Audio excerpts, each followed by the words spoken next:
Welcome to our Tuesday edition of Get the Dirt, discovering interesting reading trails. Do you remember where our Tuesday's trail take us? Yes, Tuesday's episode features pets. Now, normally I hide our pet and reveal it after some clues, but today's pet would not be as easy to conceal. So can you identify today's pet? Yes, today's pet is a dog. You have probably seen many dogs in your life based on your prior knowledge. You could, with quite a bit of certainty, declare that this animal is a dog. So is this dog a fish, like the gourami and goldfish? No. Though a dog does have a tail, it does not have gills for breathing in the water. A dog does not have fins for swimming in the water, though it can swim in the water, and this breed even has special webbed toes that help it swim. And though this breed of dogs likes the water, a dog does not live its entire life in the water like a fish. So is this a gastropod, like my snail? Well, dogs have a stomach, and they have a foot. They have 4 of them. But a dog does not have a stomach foot. And yes, a dog has no shell, so it is definitely not a snail. Maybe this dog is a reptile like my sister's turtle. A dog has 4 legs like a turtle. A dog has a tail like a turtle. Oh yes, a dog does not have a shell like a turtle. And a dog cannot be a reptile because reptiles cannot adjust easily into hot and cold temperatures like a dog can. So a dog is not a fish, not a gastropod, not a reptile. What other class was mentioned? The class which rabbits fell into. Yes, mammals. Let's see if a dog is a mammal. Mammals are animals that have hair or fur. Elsa definitely has hair and fur. Not and. Mammals are warm-blooded. Elsa does adjust to the seasons. Mammals give birth to babies that look like them but smaller. Now, I didn't see Elsa when she was a puppy, but I do know from experience that puppies look a lot like dogs. I didn't see Elsa when she was born, but based on prior knowledge, I know that puppies do look like dogs. Mammals have vertebrae. Yeah, her backbone, she has a backbone. Mammals have lungs to breathe air. I can't see her lungs, but I can see her breathe like we do, especially when she pants. This is Elsa. She is an 11-and-a-half-year-old Labrador retriever. While I cannot have a dog because I spend a lot of time traveling, Elsa is a pet I got to know through my love of dogs. I'll tell you more about that later. First, let's get the dirt on Labrador retrievers. This book is a nonfiction book written by Julie Murray. It's called Labrador Retrievers. Julie Murray wrote many books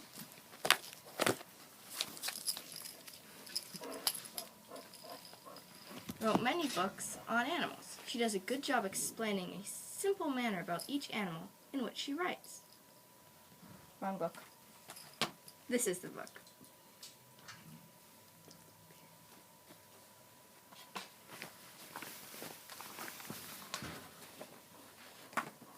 Right here. Sorry, I have a lot of books. Depending on what aspect of the animals you want to read, her books can be found in the 500 section. The 500 shelf is the place to explore science, math, ecology, and more. With the 600 section of your library, the 600 books are your best bets for business, transportation, and caring for pets. Be sure to get the dirt at your library.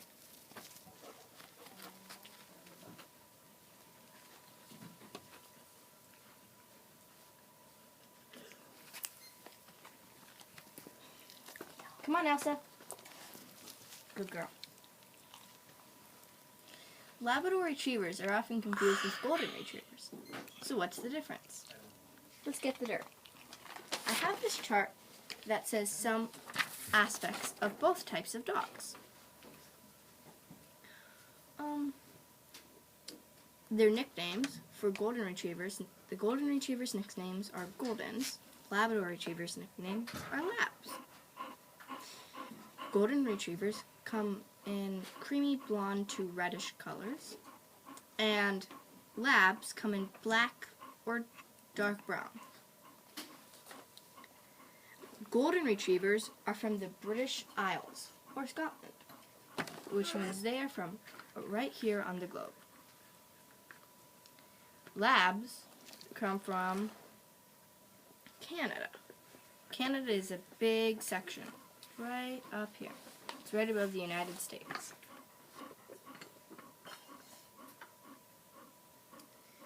Golden Retrievers and Labs both make great service dogs and therapy dogs.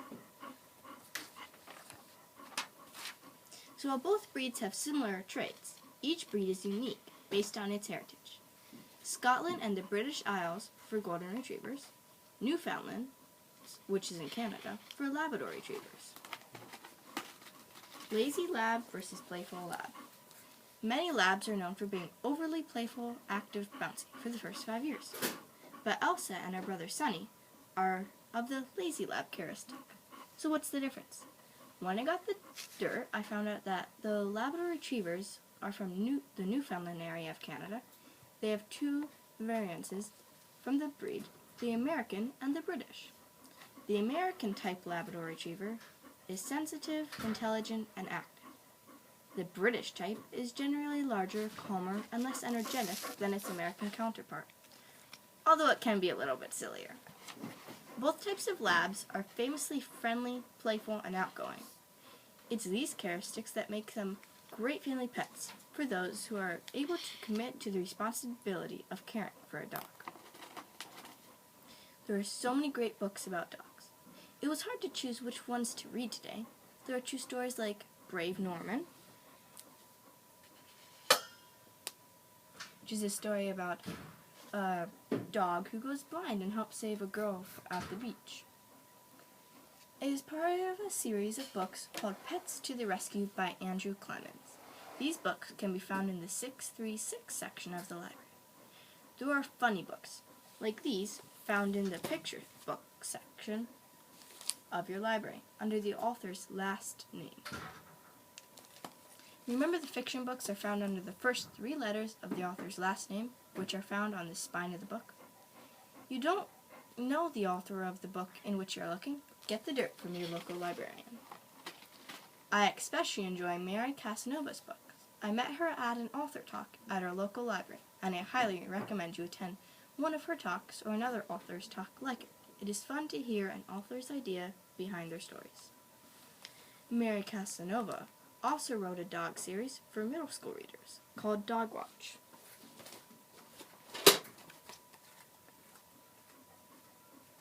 If you are a beginning reader chapter book, dog-loving reader, you will probably enjoy Ellen Miles' series, Puppy Place.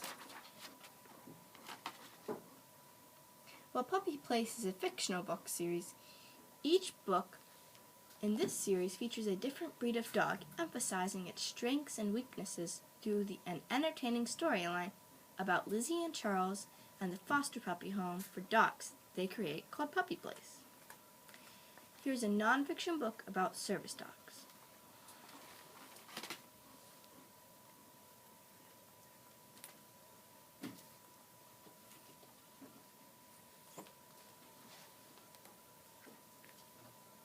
This book is called Dog Scouts of America.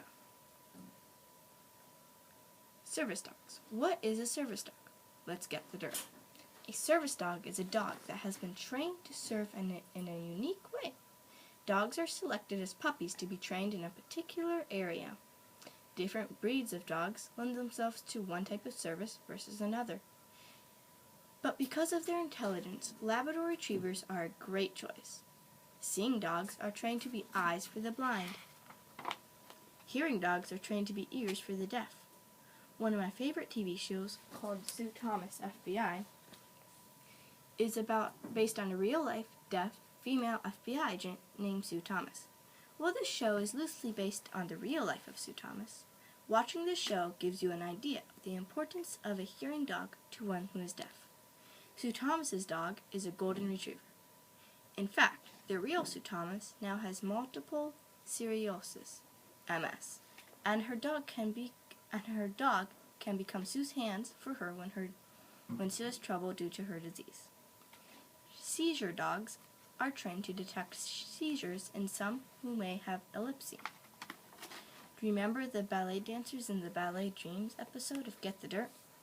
The dancers who have cerebral palsy?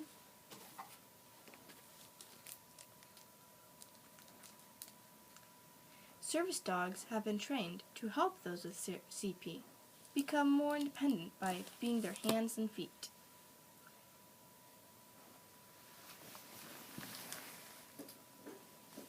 Elsa was a therapy dog when she was younger, which means she helps people just helps people feel better. An important dog some service dogs have is helping our United States veterans adjust to life after the military. Our servicemen and women undergo immense pressures and stress keeping us safe, and often it is hard for them when they come home to adjust to a regular life we have come to take for granted. Because of their immense loyalty, and service dogs are trained to serve as companions to our veterans, helping them deal with the hardships they have seen in keeping us safe. Maybe you have autism, anxiety disorders, or debating fears, or other problems that make everyday situations harder. There are service dogs trained just for you. Do you remember our book Madeline Finn and the Library Dog? From our episode about librarians? If you are having trouble reading, speaking, or relating to others, dogs make a great companion to help you strengthen of your abilities. And if a dog is too big of a commitment for your family, I suggest a rabbit, especially the large breed, as they are more docile. Good job, Elsa. She's doing a good job. Do you remember when we left off in our serial reading of Peyton's Perfect Pet?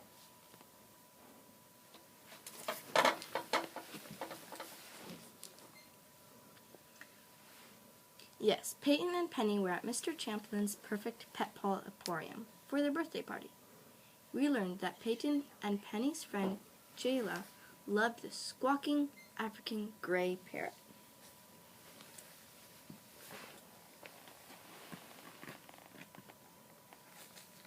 Sophia was cuddling a large brown and white rabbit.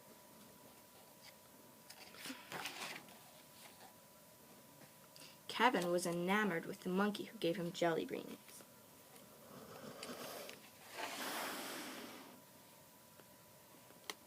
The children ate animal-themed treats, opened gifts, received balloon animals,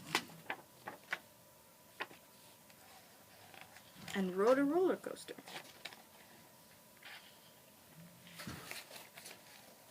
And Mr. Champlin was love languages each of us had, and that pets can be used to match our love languages. Let's get the dirt on what happens next in A Perfect Pet Pal for Peyton by Rick Osborne and Gary Champlin.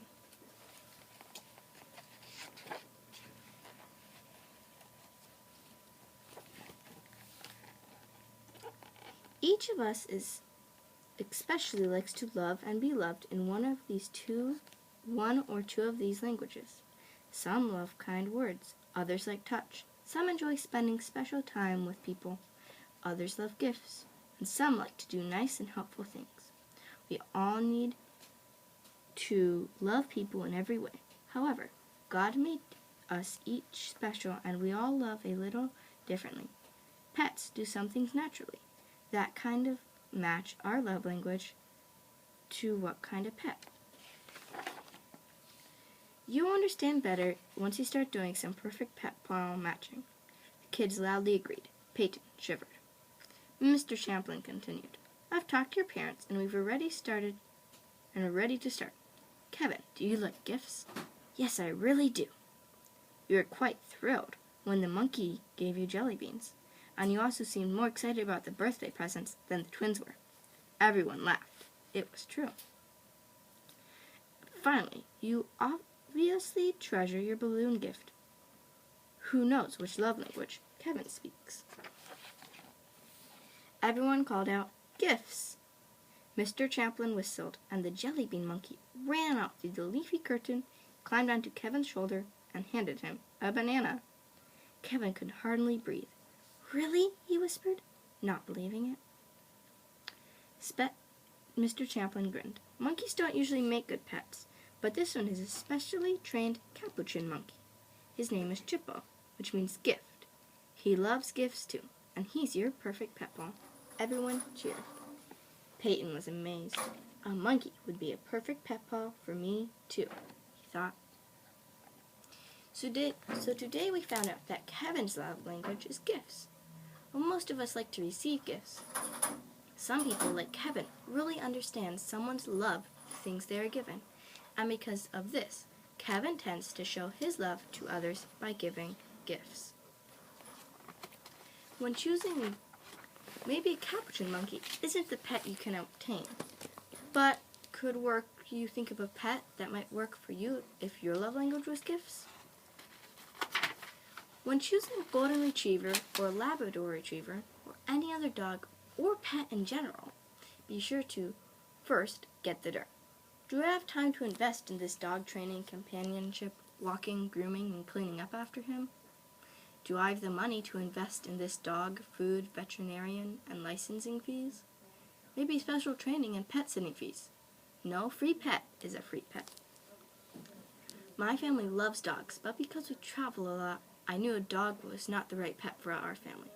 To help feed my love of dogs, I've read about them, learned about them, talked to owners of dogs, and have played with their dogs. When I was 7, I started pet sitting dogs.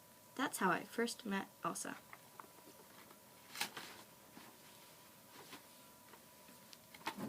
There are also long-term things you need to think about when you get a dog. How long will your dog live? What will I do if they have a long-term illness or injury?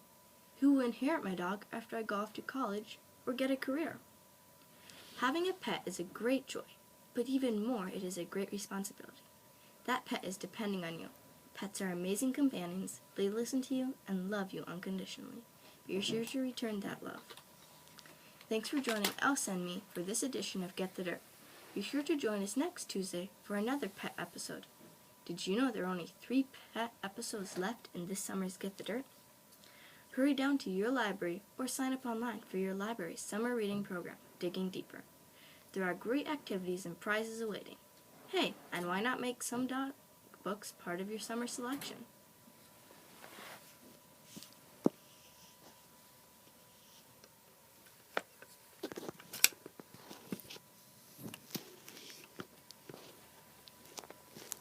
Say bye, Elsa. I think she's tired. She's had a very exciting day.